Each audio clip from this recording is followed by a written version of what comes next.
യേശുനാഥൻ ലോകരക്ഷകനും ദൈവവുമായിരുന്നിട്ട് പോലും പ്രലോഭനങ്ങളെ നേരിടേണ്ടതായി വന്നു. ഈശോ എങ്ങനെയാണ് ഈ പ്രലോഭനത്തെ നേരിട്ടതെന്ന് നമുക്ക് വായിച്ചു കേൾക്കാം.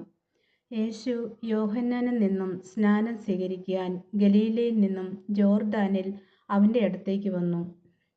ഞാൻ നിന്നിൽ നിന്ന് സ്നാനം സ്വീകരിക്കേണ്ടിയിരിക്കെ നീ എൻ്റെ അടുത്തേക്ക് വരുന്നുവോ എന്ന് ചോദിച്ചുകൊണ്ട് യോഹന്നാൻ അവനെ തടഞ്ഞു. എന്നാൽ യേശു പറഞ്ഞു, ഇപ്പോൾ ഇത് സമ്മതിക്കുക, അങ്ങനെ സർവ്വനീതിയും പൂർത്തിയാക്കുക നമുക്ക് ഉചിതമാണ്. അവൻ സമ്മതിച്ചു. സ്നാനം കഴിഞ്ഞ ഉടൻ യേശു വെള്ളത്തിൽ നിന്നും കയറി. അപ്പോൾ സ്വർഗം തുറക്കപ്പെട്ടു. ദൈവാത്മാവ് പ്രാവിൻ്റെ രൂപത്തിൽ അവൻ്റെ മേൽ ഇറങ്ങി വരുന്നത് അവൻ കണ്ടു. ഇവൻ എൻ്റെ പ്രിയപുത്രൻ, ഇവനിൽ ഞാൻ പ്രസാദിച്ചിരിക്കുന്നു എന്ന് ഒരു സ്വരം സ്വർഗത്തിൽ നിന്നും കേട്ടു. അനന്തരം പിശാചിനാൽ പരീക്ഷിക്കപ്പെടുന്നതിന് യേശുവിനെ ആത്മാവ് മരുഭൂമിയിലേക്ക് നയിച്ചു. യേശു 40 ദിനരാത്രങ്ങൾ ഉപവസിച്ചു. അപ്പോൾ അവന് വിശന്നു. പ്രലോഭകൻ അവനെ സമീപിച്ച് പറഞ്ഞു, നീ ദൈവപുത്രനാണെങ്കിൽ ഈ കല്ലുകൾ അപ്പമാകുവാൻ പറയുക. അവൻ പ്രതിവചിച്ചു, മനുഷ്യൻ അപ്പം കൊണ്ട് മാത്രമല്ല, ദൈവത്തിൻ്റെ നാവിൽ നിന്നും പുറപ്പെടുന്ന ഓരോ വാക്കുകൊണ്ടുമാണ് ജീവിക്കുന്നത് എന്നെഴുതിയിരിക്കുന്നു.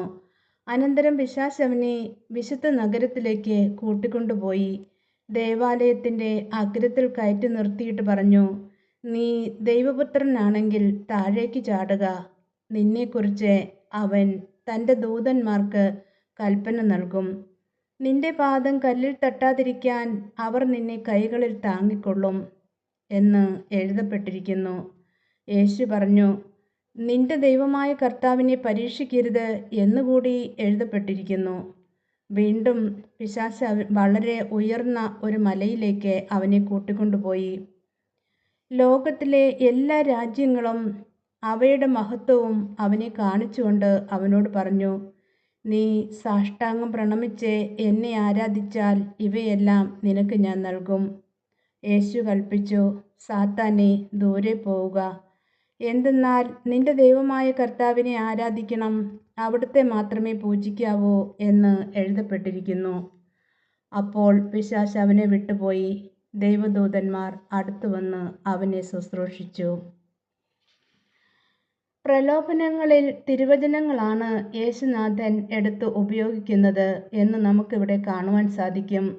നമ്മുടെ ജീവിതത്തിലും ജീവൻ്റെ വചനങ്ങൾ വഴികാട്ടിയായിരിക്കട്ടെ.